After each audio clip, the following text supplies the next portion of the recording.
This sound is you vibrating. And who are you? Don't give me your name, address, and occupation. You know that's just a mask, a front, a big act. Who puts it on?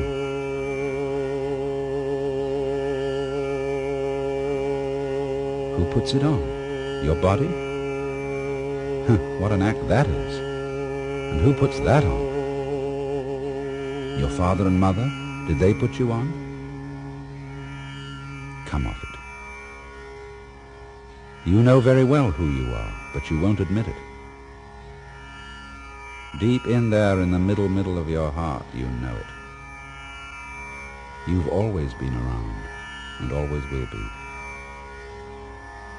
And the you in you is the same as the you in me.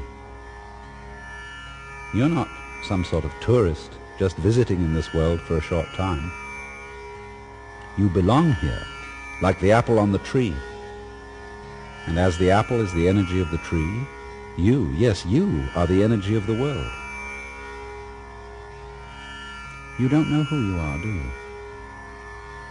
You can't really get at yourself, just as the fingertip can't touch itself and the teeth can't bite themselves. And that's because you, the far in you, is what we call Brahman, the self of the universe, the witch than which there is no witcher, the heart and foundation of all that's going on. You think you're going to die someday. Yes, that's because every now and then you have to go off so that you can know you're on. You can't have an up without a down, or a back without a front, or a light day without a dark night. The whole thing is pulse.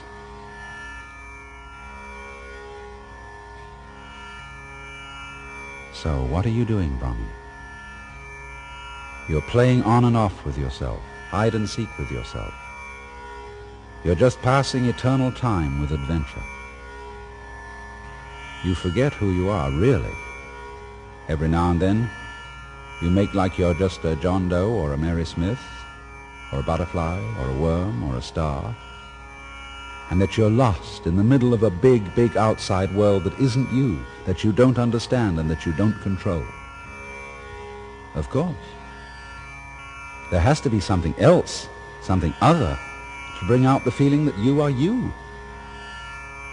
And so that you can feel really you, that outside world has to feel really strange, different, weird. You old trickster. Deep down in, you know the whole bit. And therefore what you want is a surprise. So you have to let things get out of control. You have to feel lost and lonely to know you as you. And you play the thing out by inventing lusts and loves, fears and terrors, gnawing anxieties and screaming mimes. Also you can imagine, it's not really me, it's it that runs the show. But our secret is, as we say, Tattvamasi. You are it. You are running the show by not letting your right hand know what your left is doing, by making like there's a whopping great split between what you do and what happens to you. And this is what we call Maya, the great illusion, and Leela, the play, the big act. And you don't just play your game with such simple elements as on and off, black and white, or life and death. To seem as real can be, this world that you are playing must be so complicated that you can't figure it out. Especially if you're using figures to figure it. So, between black and white, there is the whole range of colors. Between thunder and silence, the whole scale of tones. And between something and nothing, between a smashing fist on the face and trying to touch air, there are all the textures of feeling. Burning, throbbing, pushing, hugging, fondling, tickling, kissing, brushing, and light wind on the skin. Your world is all these elements, of light and sound, of taste, smell and touch, woven together in many dimensions on the fabulous loom of your brain. Your brain, the most complicated thing in the world, which you yourself grew without even thinking about it.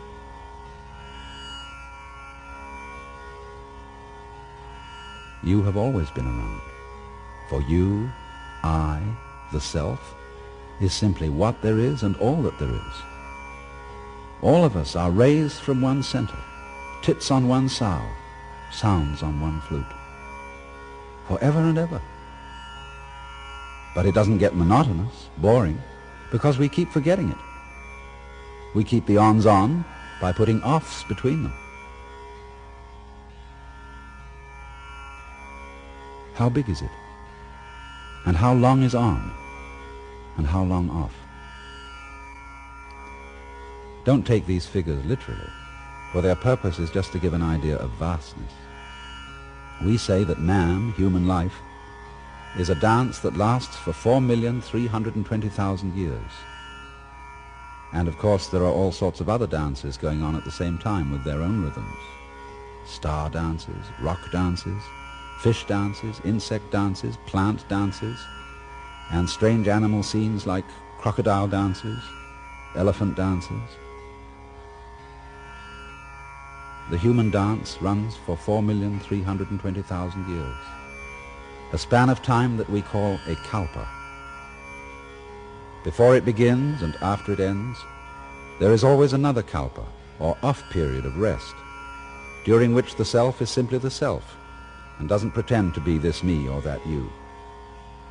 We call this rest period the pralaya. Peace, uninvolvement, pure bliss.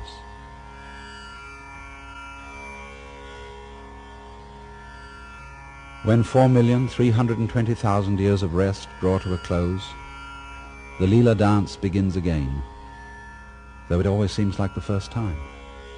Every day is today. And then, through many centuries, through many pulses of waking and sleeping, life and death, you stretch your world out through a span of time that varies in mood like the rainbow, running from purple to red, from royal delight to destruction and fire. For as there is no purple without red, there is no pleasure without pain. There are thus 4 great divisions of the kalpa. We call each one a yuga, and name them after the 4 throws in the Hindu game of dice. Krita, the perfect throw of 4. Treta, the slightly imperfect throw of 3. Dvapara, the throw of 2. And Kali, the worst throw of 1. And so the first period, the Krita Yuga, runs for 1,728,000 years, during which the whole world is as perfect as a fresh flower and as unblemished as the skin of a young girl. The second period, the Treta Yuga, is a little shorter. It runs for 1,296,000 years, during which a small element of evil and decay comes into life, and the tips of the petals are very slightly brown. The third period is the Dvapara Yuga, running for 864,000 years. The syllable Dva in Dvapara means 2, double or dual, so that in this age the powers of good and evil are equally balanced. The fourth period is Kali Yuga, running for only 432,000 years, in which the power of evil and destruction takes over. At the end, your eternal self takes the form of Shiva, the Lord of renewal through death, blue-bodied and 10-armed with a necklace of skulls, but with one hand in the gesture called Fear Not, as a reminder that all this is in illusion and play. And then Shiva dances the Tandava dance, the dance of fire in which the material world is destroyed, and the self returns to the state of pralaya, of peace, uninvolvement, and pure bliss. All this goes on forever, through kalpa after kalpa after kalpa, and not only in this visible world that we call the universe. For this universe that we know is only a speck of dust in another universe, and all the specks of dust in this universe that we know contain minute universes without measure, boundless inward in the atom, boundless outward in the whole.